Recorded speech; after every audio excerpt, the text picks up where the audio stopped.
சுதா கொங்கரா இயக்கத்தில் ரவி மோகன், சிவகார்த்திகேயன், அதர்வா, ஸ்ரீலீலா உள்ளிட்டோர் நடிப்பில் உருவாகியுள்ள பராசக்தி திரைப்படம் பேசும் விஷயங்களை மையமாக வைத்து சென்னை வள்ளுவர் கோட்டத்தில் கண்காட்சிக்கு ஏற்பாடு செய்யப்பட்டுள்ளது. வேர்ல்ட் ஆஃப் பராசக்தி என்ற தலைப்பிலான இந்த கண்காட்சி தொடக்க விழா நேற்று நடைபெற்றது. இதில் படக்குழுவினர் அனைவரும் கலந்து கொண்டு திரைப்படம் பற்றிய சுவாரஸ்யங்களை பகிர்ந்தனர்.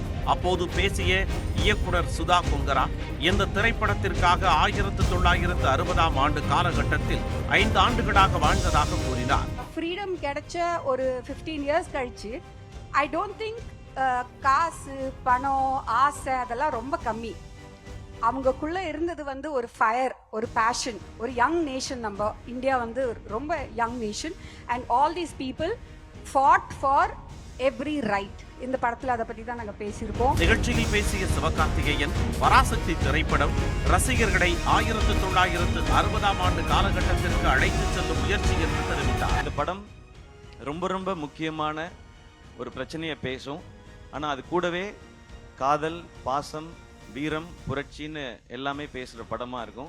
இந்த பொங்கலுக்கு பராசக்தி ஒரு நல்ல செலிப்ரேஷனாக இருக்கும். பராசக்தின்றது ஸ்டூடெண்ட்ஸோட பவர் என்னங்கிறத பேசுறது தான் இந்த படம். அந்த பவரை நிச்சயமா படம் பார்க்கும்போது உணர்வாங்க. சிவகார்த்திகேயனுடன் பணியாற்றிய சிறந்த அனுபவமாக இருந்ததாக நடிகர் ரவி மோகன் கூறினார். கண்டிப்பா ஒரு மைல்ஸ்டோனா எல்லாருக்கும் அமையும். சினிமாவுக்கும் இந்த படம் ஒரு மைல்ஸ்டோனா அமையும். பராசக்தி படத்தில் நடிக்க வாய்ப்பு கிடைத்தது மகிழ்ச்சி அளிப்பதாக ஸ்ரீலீலா, அதர்வா ஆகியோர் தெரிவித்தனர். பராசக்தி எனக்கு ஒரு ரொம்ப இம்பார்ட்டன்ட் ஃபில்ம்.